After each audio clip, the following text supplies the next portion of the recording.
Kids, today's Palm Sunday, and I'm enjoying the outdoors today. Palm Sunday is the day that Jesus rode into Jerusalem on a young donkey, and everyone worshiped him. They sang Hosanna, and they placed branches down on the road for him to ride on, just like a plush carpet. Do you know what's so crazy? This was just a few days before those same people rejected him, arrested him, and punished Jesus to die on the cross. That seems a little upside down to me.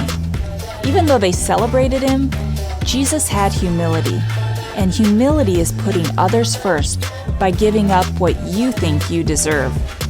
Having humility, or being humble, is a kind of upside down way to live. Most of us would rather put ourselves first, but Jesus showed what it looks like to put others first. Our Bible verse today is, "Don't do anything to get ahead. Don't do it because you are proud. Instead, be humble. Value others more than yourselves." Philippians 2:3. Okay, this week I want to challenge you to share the good news of Easter with chalk art out on your driveway, so that as your neighbors walk by, they will be encouraged and learn the miracle of Easter. Remember to take a picture and tag LFKIDS so we can see it too.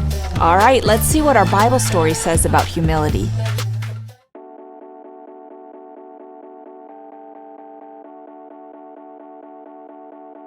Hey, this is Jacob, or, just Jake. Is everyone okay? There was like an earthquake or something in my room. I didn't feel it when I was outside my room, but then when I came in the room, everything was turned upside down. My table, my bed, also known as my couch, my Ferrari, my sculpture. That's better. I don't know how this could have... Wait a second. Is there such a thing as roomquake? Yeah, that must be it. Anyway, I'm supposed to talk to you today about something called humility. Humility is putting others first by giving up what you think you deserve. So that means like doing stuff for others, I guess? Like my friend Chris. He's really good at humility. I mean, he humiliates me like all the time. Am I saying that right? Humiliate. Humiliate. He shows humility to me. He's super busy, but he always takes the time to put me first by playing his April Fool's surprises on me. Like the time he put my keys in Jell-O. Or the time he made me a tray of brownies.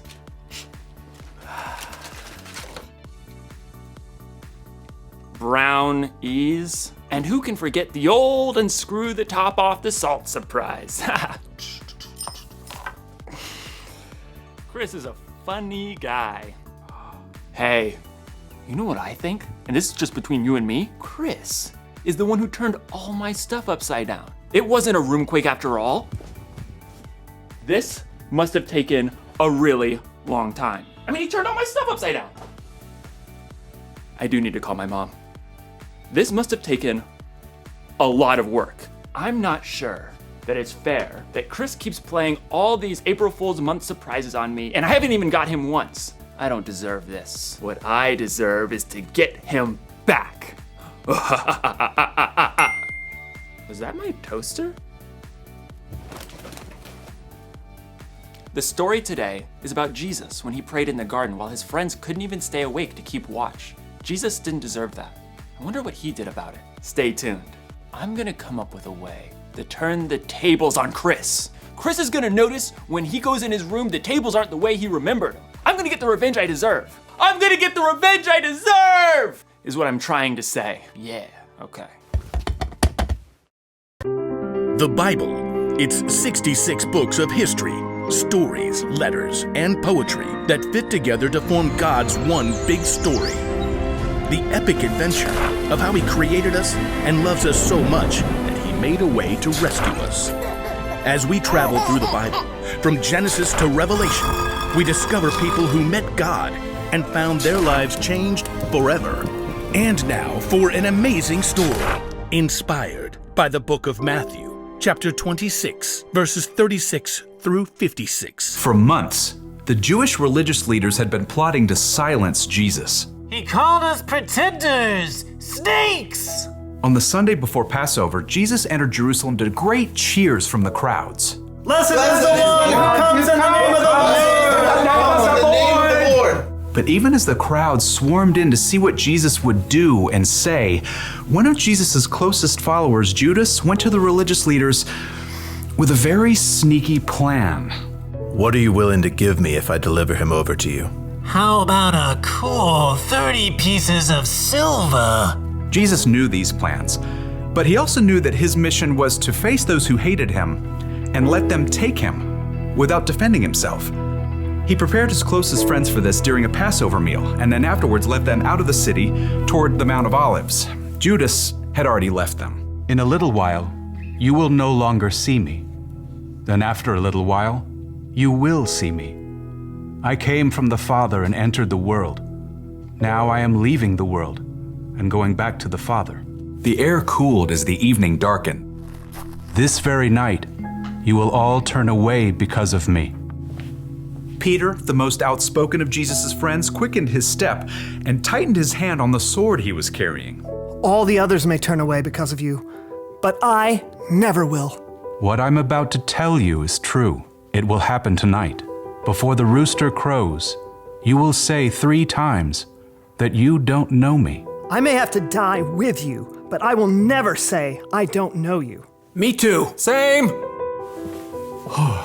By the time Jesus and his friends reached the Garden of Gethsemane, they were exhausted. Sit here while I go over there and pray. As the other disciples settled in on the cold, rough ground, Jesus took Peter, James, and John along with him to a grove of ancient olive trees. The weight of what was coming pressed down on him. My soul is very sad. I feel close to death. Stay here. Keep watch with me. We're here for you. We got this. Prayers. The 3 friends found seats among the knotted tree roots, and Jesus went on a little further. Then suddenly, he fell down on the ground, face first into the dirt. Words poured out from deep inside. My Father, if it is possible, take this cup of suffering away from me. But let what you want be done, not what I want. After a short time, Jesus returned to his friends. They had all fallen into restless sleep. Jesus touched Peter's arm.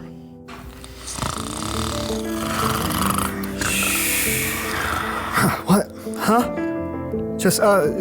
We're just praying. Couldn't you men keep watch with me for 1 hour?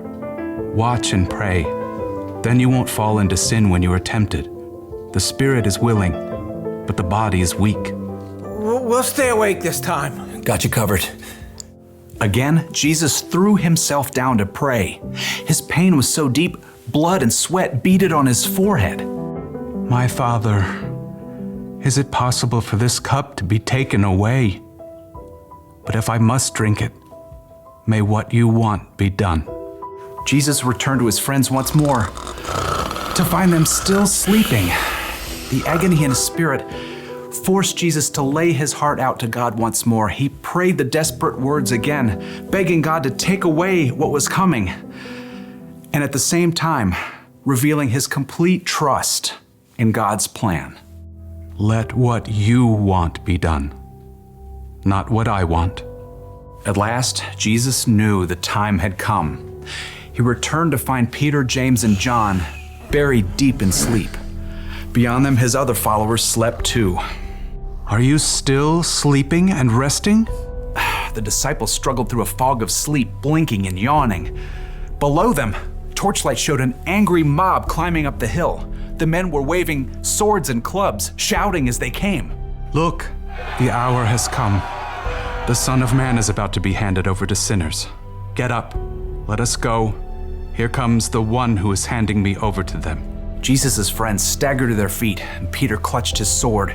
As the mob marched closer, they could see the man in front of the mob.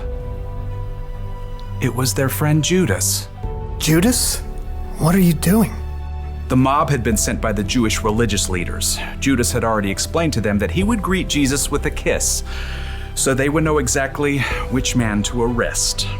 Greetings, teacher. Judas ignored the other disciples and went directly to Jesus, kissing him on the cheek in greeting.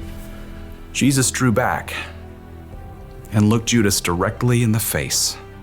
Friend, do what you came to do. The mob surged forward as the disciples just stood there, frozen and confused. As men grabbed Jesus, Peter suddenly sprang to life, awkwardly drawing his sword. Should we use our swords? Peter didn't wait for an answer, but he struck out wildly. His blade sliced right through the ear of the high priest's servant. Oh! Stop this! Jesus touched the servant's ear. Immediately, he was healed. Put your sword back in its place. Do you think I can't ask my Father for help? He would send an army of more than 70,000 angels right away. But then how would the scriptures come true?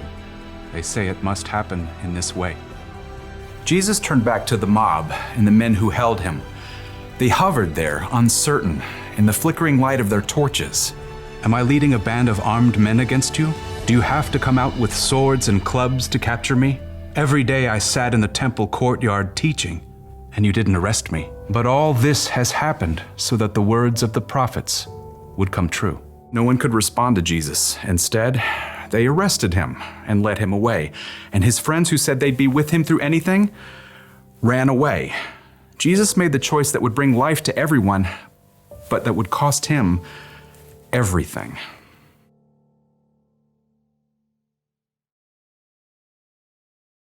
Somebody's gonna get a mustard-filled donut later, and I'm finally gonna get what I deserve. Hey, did you know that Jesus didn't deserve all that stuff that happened to him? Like when his friends ditched him when he needed them, and when those people arrested Jesus even though he never did anything he wasn't supposed to? And then, when he was put on that cross, what? Jesus could calm a storm with his hand and bring dead people back to life. Why do you let all that bad stuff happen to him? Turns out, it was all a part of the plan. When God created the world a whole bunch of years ago, he knew people were gonna need help if they were gonna have a relationship with him. So, he told people he was sending someone who would have to pay for all the stuff they did wrong. And that someone was Jesus. But it's not like Jesus wanted to go through all that bad stuff. In the garden, he was like, God, any chance there's a different way to save the world and stuff? But then Jesus was like, it's not about what I want, God, because what you want is better. So, what did Jesus do to his friends in the garden who let him down? He put them first. And what did Jesus do to those people who arrested him for no reason? He put them first. And what did Jesus do for you, me, and the whole world? He put us first. It's kind of an upside down way of doing things. Putting somebody else first for no reason when they don't earn it or when they may not even deserve it. I bet we can put people first like Jesus did. We could let someone else pick what restaurant to go to or what video game to play. We could give up our place in line sometimes. Or when someone surprises us by turning our room upside down, we could choose to not get even. So, here's the one thing I learned today. Put others first. It's not about what we deserve. It's not about what we want. What God wants is better. So, April Fool's month or not, I'm gonna put people first. And Chris, if you're watching, keep the surprises coming. But I won't be taking my revenge. I'll just be sitting here, getting what I truly deserve. A delicious mustard-filled donut. That's some good stuff right there. That's some good mustard. See you next time.